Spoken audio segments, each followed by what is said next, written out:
अस्सलाम वालेकुम dear students. आज का जो हमारा टॉपिक है वो हमारे पास है इंटरफेरेंस ऑफ वेव्स।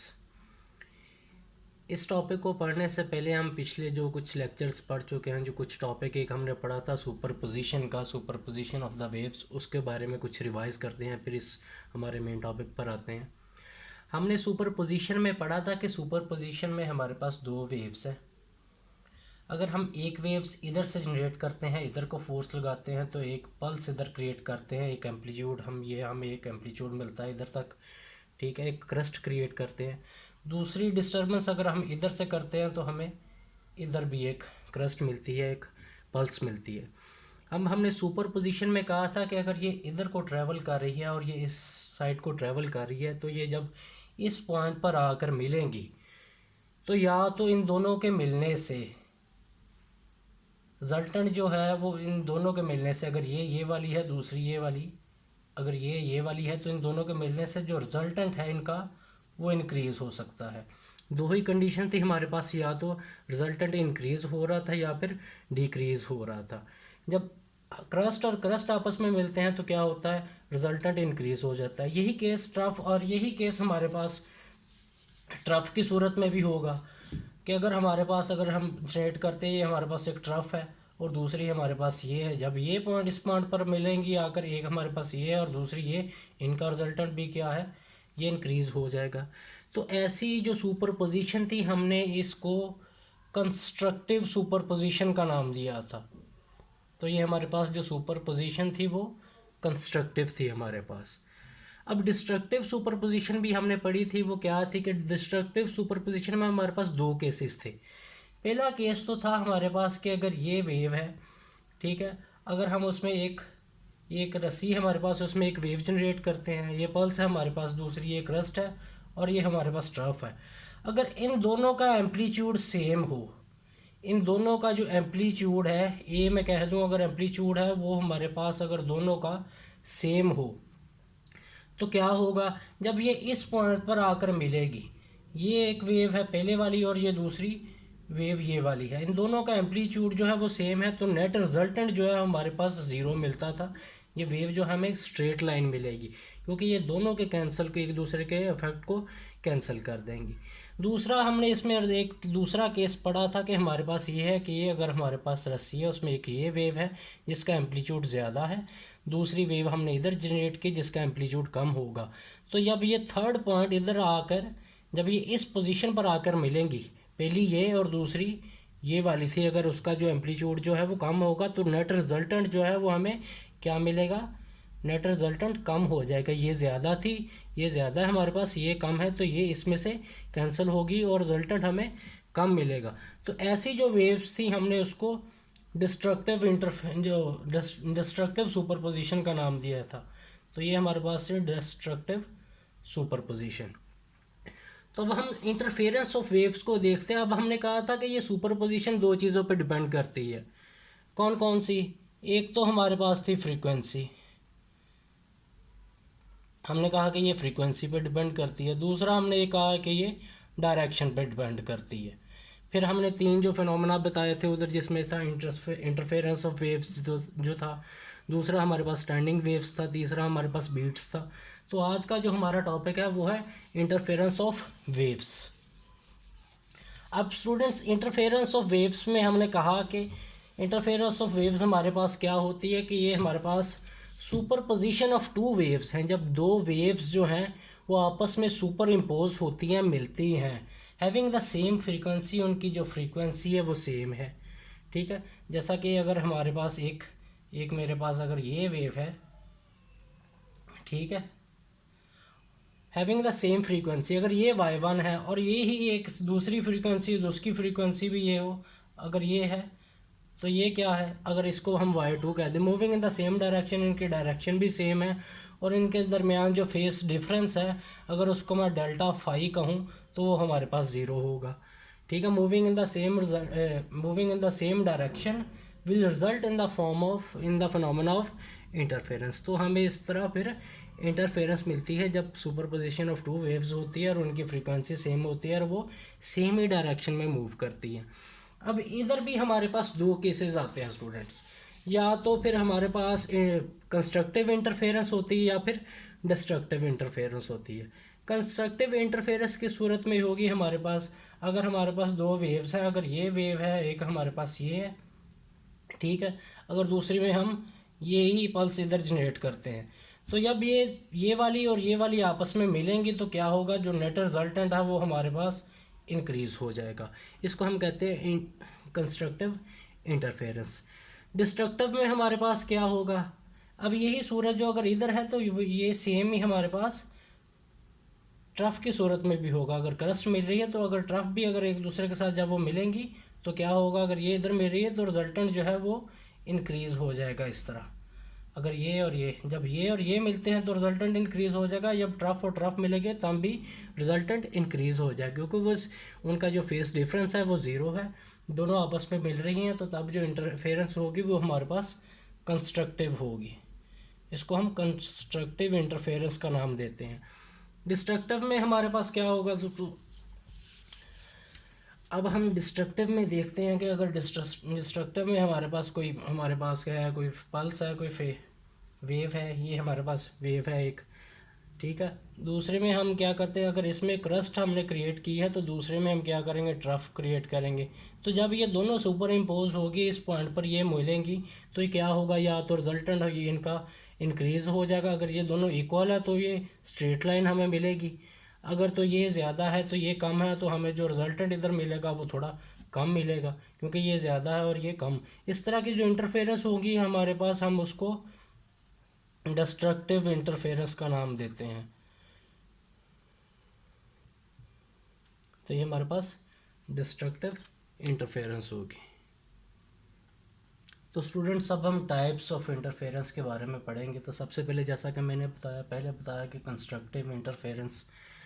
इसमें हमारे पास है कि when two waves of same frequency moving in the same directions, हमारे पास दो वेव्स हैं जिनकी फ्रीक्वेंसी जो है वो हमारे पास सेम है, moving in the same direction में मूव कर रही हैं, लाइक द, जैसा कि वो मिलेंगी, like the crust of the one wave combines with the crust of the other wave and the trough of one wave combines with the other wave will result in the phenomena of constructive interference. यानी कि ये अगर हमारे पास अगर मैं इधर से एक वेव क्रिएट करता हूँ, अगर इसको मैं y1 का नाम दूँ, तो क्या होगा, अगर जो दूसरी वेव जो है वो ये हमारे पास हो, जिसको मैं y2 का नाम देता हूँ, तो ये जब आपस में ये क्रस्ट और क्रस्ट मिलेंगे तो ये रिजल्टेंट जो है वो इंक्रीज़ हो जाएगा, और जब ये ट्रफ और ट्रफ आपस में मिलेंगे तो ये रिजल्टेंट जो है वो इंक्रीज़ हो जाएगा। तो ये हमारे पास ऐसी जो वेव्स हैं वो कौन सी होती हैं, कंस्ट्रक्टिव इंटरफेरेंस जो है वो इस रिज़ल्ट में हमें मिलता है। अब हम देखते हैं कि डिस्ट्रक्टिव इंटरफेरेंस में हमारे पास क्या होता है। अब इनमें देखते हैं कि हमारे पास इनके दरमियान जो फेस शिफ्ट है डेल्टा फाई जो होगा वो हमारे पास ज़ीरो होता है। इनका जो नो फेस शिफ्ट होता है हमारे पास, ये भी फेस डिफरेंस जो है वो हमारे पास ज़ीरो के बराबर होगा, delta phi is equal to zero. अगर हम इधर डिस्ट्रक्टिव इंटरफेरेंस में देखें कि when crest of one wave combines with the trough of the other wave, तो हमारे पास इस तरह जो है जो फिनोमेना हमारे पास होगा वो डिस्ट्रक्टिव इंटरफेरेंस का होगा। इसमें हम देखते हैं कि अगर हमारे पास ये एक हमारे पास अगर वेव है इस फॉर्म में, ठीक है, ये हमारे पास क्रस्ट है, ये ट्रफ है, इसमें हमारे पास एक क्रस्ट के साथ दूसरी ट्रफ मिलेगी, ये इस तरह। अब ये देखें, अगर ये और ये आपस में इक्वल है तो ये जो नेट रिजल्टेंट है उसको कैंसिल आउट कर देंगे, क्योंकि दोनों का एम्पलीट्यूड इक्वल होगा। अगर ये कम होगा ये ज़्यादा होगा तो एक हमें कुछ ना कुछ रिजल्टेंट जो है वो इस जगह पर मिल जाएगा। तो इनके दरमियान जो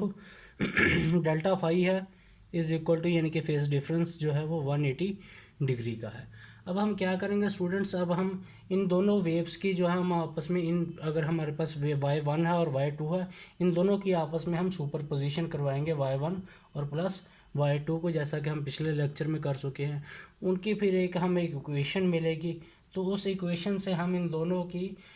कंस्ट्रक्टिव और डिस्ट्रक्टिव इंटरफेरेंस हमें किस किस जगह पर मिलते हैं इनको हम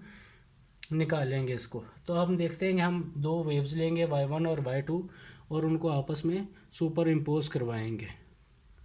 तो स्टूडेंट्स जैसा कि मैंने कहा कि अगर हमारे पास दो वेव्स हो y1 और y2, उनकी हम सुपर पोजिशन करवाएं, उनको ऐड करें, तो उनके रिजल्टेंट से हम क्या निकाल सकते हैं, कंस्ट्रक्टिव इंटरफेरेंस और डिस्ट्रक्टिव इंटरफेरेंस जो किस किस जगह पर हमारे पास हो रही है, उन कंडीशंस को हम निकाल सकते हैं। तो अब हम क्या करेंगे, y1 और y2 को ऐड करेंगे। हमने कहा कि y1 is equal to Y M sine K X minus omega T minus phi one हमारे पास वहाँ फेस डिफरेंस है जो कि, और y2 is equal to Y M sine K X minus omega T minus phi two के equal है। अगर y निकालें, इन दोनों की सुपर पोजिशन करवा दें, y1 और y2 को हम दोनों पर ऐड कर दें, तो हमारे पास क्या आ जाएगा, Y M sine K X minus omega T, y1 की वैल्यू और यहाँ पर प्लस, और ये हमारे पास y2 की ये वैल्यू, हमारे पास ये वैल्यू आ जाएगी। तो अब हम क्या करेंगे कि y is equal to Y M, अगर यहाँ दोनों में से हम वाई एम को कॉमन ले लें, इन दोनों जगह पर हम वाई एम को कॉमन ले लें, तो इन दोनों में से हमने वाई एम को कॉमन ले लिया है, इस वाई एम को, तो ये हमारे पास ये वाई एम, और ये हमारे पास पीछे बचेगा sign K X minus omega T, जो कि ब्रैकेट में आ जाएगा K X minus omega T, ये माइनस फाई वन, और ये sine K X minus omega T minus phi two आ जाएगा।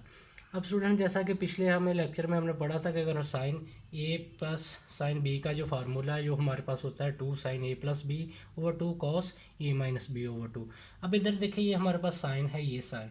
ए हमारे पास, अगर हम इसको ए का नाम दे दें, ये हमारे पास प्लस, और ये प्लस, ये साइन, और ये हमारे पास बी, अगर हम इसको बी का नाम दे दें, तो ये फार्मूला हम इस पर अप्लाई करेंगे, तो हमारे पास ये कुछ रिजल्टेंट इस तरह आ जाएगा कि 2 sine K X minus omega T,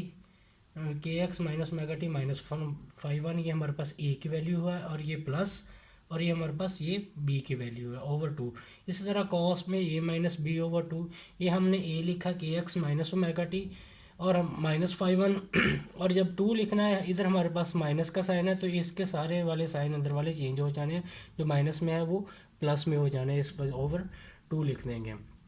अब हम क्या करते हैं कि Y M is equal to 2 sine, इधर से हमें पता है कि ये के एक्स है, ये प्लस का के एक्स है, और ये भी प्लस का, ये हमारे पास 2 के एक्स आ जाता है, और ये माइनस ओमेगा टी है, ये भी माइनस ओमेगा टी, इसलिए माइनस 2 ओमेगा टी, ये हमारे पास माइनस फाई वन, और ये माइनस फाई टू, हम इसको ऐसे लिख लेते थे, और ये हमारे पास कॉस है। अब हमें पता है कि इधर ये के एक्स प्लस का है, और ये माइनस का, ये भी कट गए, ये माइनस का ओमेगा टी है, ये प्लस का ओमेगा टी है, ये भी कट गए। अब पीछे बचा हमारे पास plus phi two minus phi one, अगर हम इसको लिखते हैं ओवर 2, तो हम क्या करते हैं कि अगर इस 2 को हम बाहर निकालें 2 वाई एम, और इस वाली इक्वेशन को हम पहले लिख लें cos phi two minus phi one over 2, और साइन जो है उसके हम अगर इसको 2 के x over minus 2 omega T over 2 कर लें, यानी कि अगर इसका जो बटा है हम उसको क्या कर लेते हैं, अलग कर लेते हैं, और माइनस का ये साइन, और इसका जब बटा अलग करेंगे इस 2 के साथ, तो ये वाला जो माइनस है अंदर वाले को जब ब्रैकेट लगाएंगे तो उसको प्लस कर देगा, और ये हमारे पास 2 आ जाएगा। तो अब हम इधर से क्या करते हैं कि ये 2 जो हाँ वो आपस में कैंसिल हो जाएंगे, तो हमारे पास आएगा 2 वाई एम कॉस, इसमें हमने कह दिया कि phi two minus phi one, यानी कि डेल्टा जो फाई है वो हमने इसको कह दिया कि phi two minus phi one is equal to delta phi over 2 sine, ये हमारे पास के एक्स माइनस ओमेगा टी, और ये हमारे पास जो है ये एवरेज हमने निकाली है कि अगर हम कहें कि अगर फाई जो प्राइम जो है वो हमारे पास इक्वल टू आ रहा है phi one plus phi two over 2, इसको जब ऐड करेंगे वो 2 पे हमने उसको एक न्यू नाम दे दें कि वो हमारे पास फाई प्राइम है, तो इसकी जगह फाई प्राइम लिख देंगे हम। तो ये हमारे पास y is equal to 2 Y M cos delta phi over 2 sine K X minus omega T, और ये माइनस जब माइनस फाई प्राइम इसके साथ माइनस हो जाएगा, तो ये हमारे पास एक रिजल्टेंट इक्वेशन आ जाती है। तो इस रिजल्टेंट इक्वेशन के अंदर ये जो है हमारे पास, ये हमारे पास एम्पलीट्यूड है। अब इस एम्पलीट्यूड की मदद से हम कंस्ट्रक्टिव और डिस्ट्रक्टिव इंटरफेरेंस की जो कॉम्बिनेशन हम उसको निकालेंगे, लेकिन वो हम अपने नेक्स्ट लेक्चर में करेंगे। तो आई होप कि आज का जो लेक्चर है आपको समझ आया होगा। खुदा हाफिज़।